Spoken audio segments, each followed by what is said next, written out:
Thank you, Mayor and City Commissioners, for your leadership. I appreciate you and all of our community partners as we work to improve Grand Rapids. It is my honor to serve as City Manager, and as City Manager, I am the Chief Executive Officer of City Government and work directly with an amazing, talented team to carry out the policies that are enacted by our City Commission. Together, we elevate the quality of life for all Grand Rapidians through excellent city services with a workforce of over 1,600 public servants led by our values and inspired by a vision of what we can become together. When I spoke to you last year at the State of the City event, Michigan had yet to confirm its first COVID-19 diagnosis. Just a few weeks later, we were improvising and using a new playbook to try to maximize working from home and maintaining essential services during the first phase of the public health orders. COVID-19 upended our routines. It multiplied our worries and challenged us to find creative solutions to problems we could have hardly imagined a few months before. Even though the pandemic and social unrest sparked by the horrific deaths of George Floyd and Breonna Taylor and many others, our work has been guided by our strategic plan and the vision that Grand Rapids will be a nationally recognized and equitable, welcoming, innovative, and collaborative city with a robust economy, a safe community, and a high opportunity for all to experience quality of life. That vision is our North Star, no matter the circumstances and whether they're comfortable or challenging. That vision inspires our service to the community and remains constant. The vision continues to compel us to improve our community so that one's race, ethnicity, national origin, zip code, income, gender, or sexual orientation will not be a variable or determinant of an inferior quality of life and outcomes. The pandemic is a very terrible thing, and nothing can compensate for the loss and disruption inflicted on our families and our communities. Yet we have learned our lessons, very difficult ones, during the past year, including what it means to be essential and durable, and our values being an important part of our community. The most essential services are the ones we depend on each and every day. Among them are city services that our unsung heroes play in their important role in protecting and preserving our public health and safety. Our frontline first responders in fire and police continue to show up every day to help keep us safe at a time where the risks have never been higher. And at the same time, we have water and wastewater employees making sure services are provided to more than 300,000 customers and others in keeping our parks and streets and lighting systems maintained. Our building and code inspectors continue their work to ensure that we have safe and well-functioning facilities and buildings. And while we collect nearly 700 tons of refuse and 275 tons of recyclables each week, our workers are doing it very safely. In almost every case, the demand on these services have actually increased during the pandemic. In every case, our staff has stepped up to the challenge in new and creative ways to make sure they can get the job done.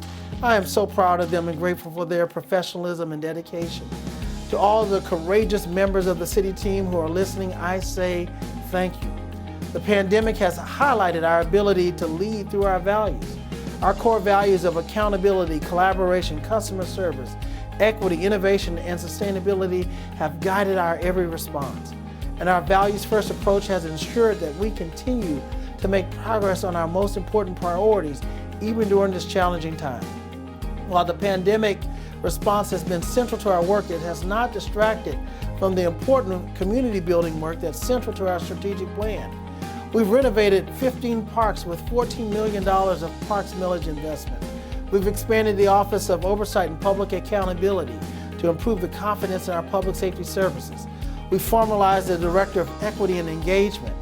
In response to the increase in violent crime, which is horrific, we had 38 lives lost last year. We initiated Operation Safe Neighborhood in our police department, as well as gun buybacks. Our police department has developed a new strategic plan, and it is putting it into action. We adopted a new equitable economic development and mobility plan, and we've announced 2 more corporate headquarter relocations to Grand Rapids. And we've ensured everyone's constitutional right to participate in a historic election and a historic census during the midst of a pandemic while maintaining safe social distance. With the start of the new vaccine distribution, the community's thoughts have turned towards recovery. But I can tell you from a personal perspective that our planning for recovery has started a long time ago. It wasn't long after the pandemic that we began starting to talk about how do we build back better and with an eye towards a more equitable future.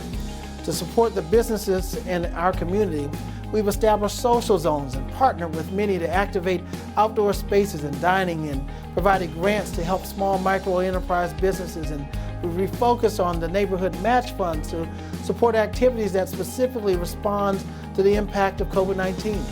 More than 100 local businesses will soon receive business assistance grants through partnerships between the city and the Grand Rapids Area Black Business and the West Michigan Hispanic Chamber of Commerce and the West Michigan Asian American Association and People First.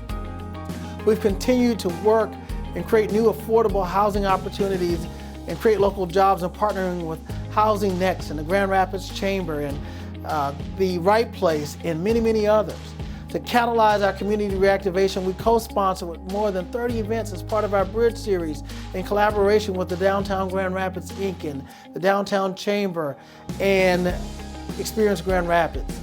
And we've connected young people to opportunity through our partnership with businesses and nonprofits through the Grow 1000 program, which we're looking forward to the return this summer to Grow 1000 2.0. Our experience over the past year has reaffirmed the importance of neighbors, of looking out for one another.